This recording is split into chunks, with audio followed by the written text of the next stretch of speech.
Selamat pagi, Assalamualaikum warahmatullahi wabarakatuh.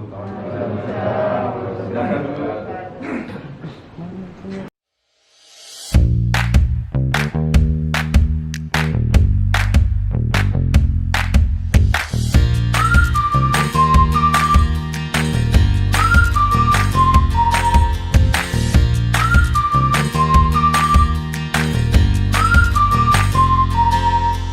Bismillahirrahmanirrahim. Assalamualaikum warahmatullahi wabarakatuh.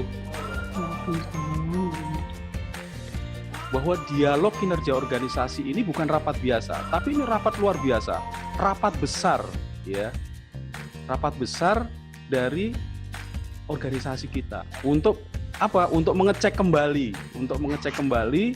ya, apakah ya, seluruh target-target kita, capaian-capaian kita itu sudah on track ya atau belum. Nah, oleh karena itu pada kesempatan pagi hari ini saya juga ingin kembali mengingatkan kepada teman-teman terkait dengan pentingnya dialog kinerja organisasi. Kesuksesan organisasi itu memang memerlukan strategi yang matang ya, serta eksekusi yang tepat. Nah, akan tetapi strategi yang bagus ini juga tidak menjamin kesuksesan dari suatu organisasi. 9 dari 10 institusi itu kadang-kadang gagal mengeksekusi strateginya karena visi dan strateginya tidak jelas. Itu yang pertama. Kemudian organisasinya kurang selaras. Kemudian perencanaannya juga terpisah-pisah serta ketidakmampuan untuk menguji dan mengadaptasi kinerja. Nah, oleh karena itu hadirnya dialog kinerja organisasi ini yang merupakan rapat yang tadi saya bilang rapat yang luar biasa adalah dalam rangka untuk mengevaluasi kinerja yang diharapkan ini akan dapat menselaraskan hal-hal yang tersebut tadi ya.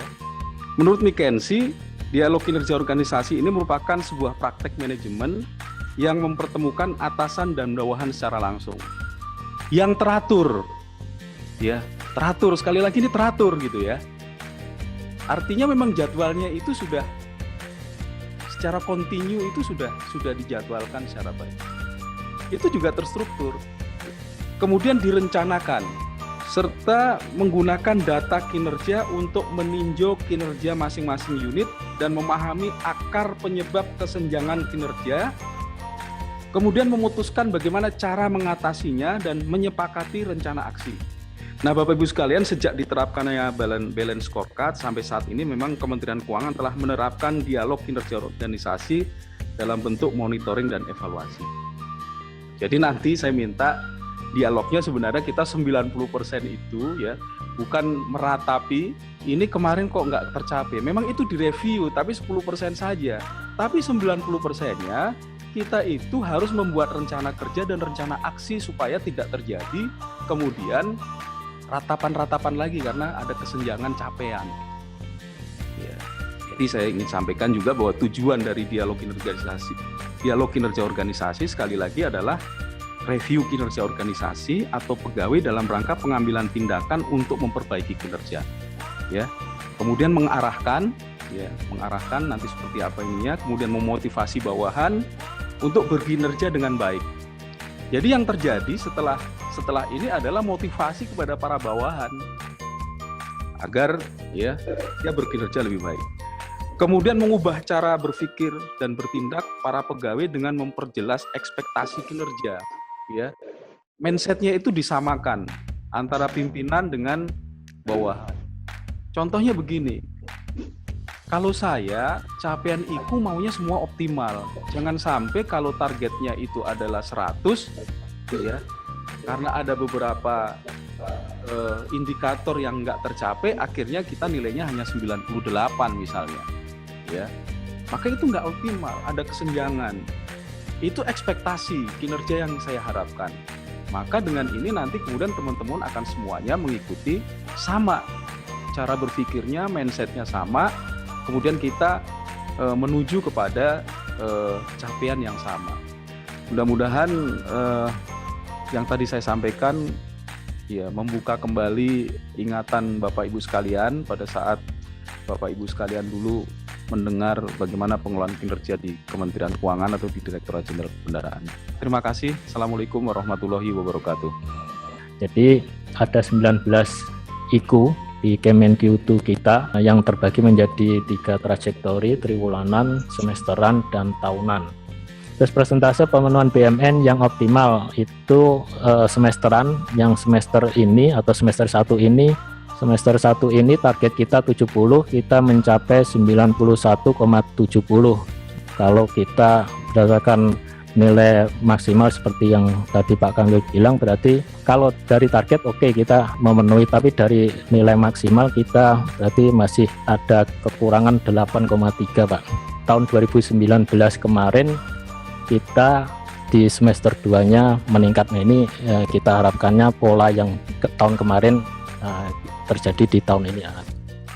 Tindakan yang telah kami laksanakan bersama Kanwil, kami sudah melaksanakan sosialisasi secara online, kemudian menyampaikan surat terkait dengan pelaksanaan penyaluran dak fisik dan dana desa kepada Pemda, terus meningkatkan koordinasi dengan Pemda melalui media telekomunikasi. Kami juga punya grup WA khusus Pak, jadi semua Pemda juga kita libatkan di situ, bahkan sampai ke level pimpinannya juga kita masukkan.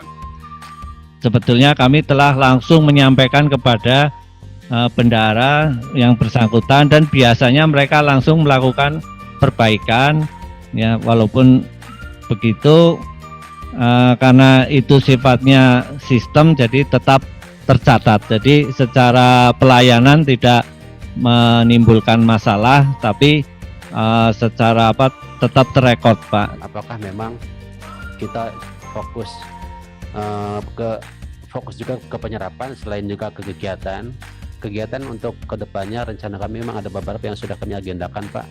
Yang terdekat ini adalah mengenai PNBP. Sekarang ini sedang finalisasi laporan mengenai BLU, kemudian juga sedang finalisasi laporan mengenai insentif tenaga kesehatan. Juga nanti ke depan ada mengenai survei untuk SBM Pak. Ya nanti kalau kita fokus ke kegiatan, insya Allah kita laksanakan semua. Dan kalau dari KPPN Tanjung Pinang, seperti yang disampaikan Pak Aprijon, alhamdulillah sudah untuk 4 prasyarat penilaian maksud saya, yaitu proyeksi, SP, SPM, MONEF, sama laporan keuangan, itu sudah mencapai nilai maksimal. Auditnya belum kita susun Pak, dan nanti Agustus. Yang ini masih bisa kita maksimalkan agar kita insya Allah kita mencoba untuk mempertahankan ranking 1 Pak untuk GFS-nya. Penolakan PMRT ini juga masih muncul atau tingkat sebagai walaupun tidak terlalu tinggi, itu rata-rata 4,75, tapi masih terjadi akun dengan beberapa macam alasan ya yang muncul itu yang disebabkan oleh sekarang. Mungkin perlu ditingkatkan memang koordinasi. Saya yakin baik di Kabupaten Tanjung Pinang maupun di Kabupaten Batam sudah mempunyai grup WA yang mungkin banyak sekali. Terima kasih ya teman-teman semuanya, diskusi kita pada pagi hari ini.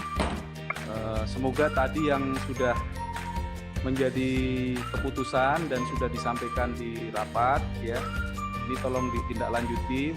Terima kasih atas perhatiannya. Mohon maaf kalau ada yang kurang berkenan. Saya akhiri rapat kita pada pagi hingga siang hari ini dengan ucapan billahi taufik wal hidayah. Wassalamualaikum warahmatullahi wabarakatuh. Selamat siang, salam sejahtera untuk kita semuanya.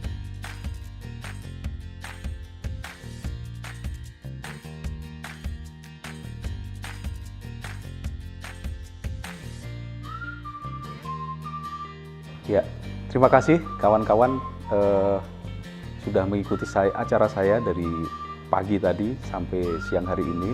Hari ini kita melakukan rapat dialog kinerja organisasi dan dilanjutkan dengan rapat unit pemilik resiko atau UPR. Jadi dengan dialog kinerja organisasi ini kita harapkan kita bisa mengevaluasi, mengoverview tugas-tugas kita, target-target kita yang sudah kita canangkan, dan kita melakukan evaluasi dan menyepakati perbaikan-perbaikan yang akan kita lakukan ke depan. Mudah-mudahan dengan pelaksanaan rapat dialog kinerja organisasi kita pada pagi hingga siang ini, maka target-target IKU atau target-target yang sudah dicanangkan di awal tahun akan tercapai dengan baik.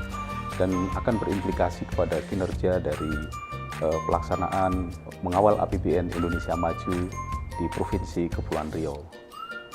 Sekali lagi terima kasih.